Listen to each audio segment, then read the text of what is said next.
How many times have you made a snap decision and regretted it straight away? Or said yes to other people who asked you to do things or go to places with them without pausing, thinking and reflecting as to whether you can actually do it or not? Let's talk about positive procrastination, and I'm going to take you through 5 reasons and examples as to when positive procrastination is going to be your best friend. Number 1, lean into a task gradually. There are times when we need to think and act really quickly, but there are also times when we don't have to. We shouldn't be afraid of thinking, reflecting, and simply saying to other people, I need a bit more time before I give you my response or my views. We really need to feed our brain with all the information it needs to have in order to process, digest everything that we are going through. Once we've had an opportunity to relax and think about it, it would be a great time then to move forward. The key message with this example is to step away from the problem, create that space, and then return to it when we are ready. This nicely takes me to a second example that really is all about taking time to ourselves. Sometimes people at work or friends and family can really push our boundaries, and then they could potentially expose us to certain questions and situations where we potentially say yes to it, we make a commitment and then regret it straight away or the following day. If you're faced with a question or dilemma, it is okay to say, I need some time to think about this, let me check my diary and my other commitments and I will come back to you this afternoon, tomorrow or the following week. If you have said yes to commitments and now trying to find a way as to how you can get out of it because you made a mistake, I suggest that you explain as to why you can't do it anymore or you can't support them anymore, and give them some other suggestions or alternatives as to what else they could do or who else they could ask to help them. Number 3 example is all about how to create a calmer headspace. And this really relates to our to-do lists and what we are committing to do. Day-to-day organizing can indeed be very challenging, whether that's privately or in the workplace. I love to-do lists, but I know sometimes I'll list so many things and I don't even do half of it. I do like ticking them when I complete certain activities and I feel super happy about it, but then I get disappointed when I see the rest of the list and I actually didn't do anything about them. The key suggestion really with this one, and it's something I'm trying to create a new habit about, is to create a to-do list that's very, very specific and very detailed in terms of what I need to do and how I need to do it. So for example, there are often days when I wake up or it's Friday and then I say to myself, the following day when I wake up, I'm gonna clean the whole house. Well, guess what?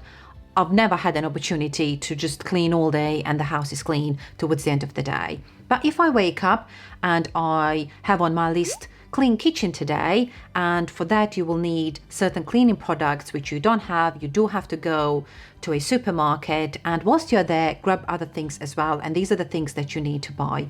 If I go to a supermarket without my list and I'm thinking, I know it by heart, I will remember, well, guess what? I go to that supermarket and I never come home with a full list of the things I really, really needed.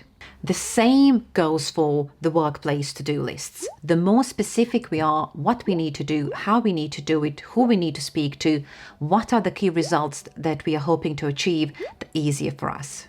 Another little tip as well that I read on Twitter is to split our days into quarters. So morning, midday, afternoon and evening. And if something doesn't go down so well, we don't actually let it ruin our whole day. We actually just move that activity or we reposition it into the following quarter of the same day. This nicely takes me to the next example, which is all about starting slow and starting small. This is so important when we struggle to get started. So for example, in our jobs, we could be embarking on new projects or thinking about new initiatives or trying to create new policies, procedures, strategies, whatever that is. Or privately, we could be moving house or looking for additional house projects. All that in our heads could look fantastic, but actually we struggle to get started. And by struggling to get started, we delay it for as long as we can.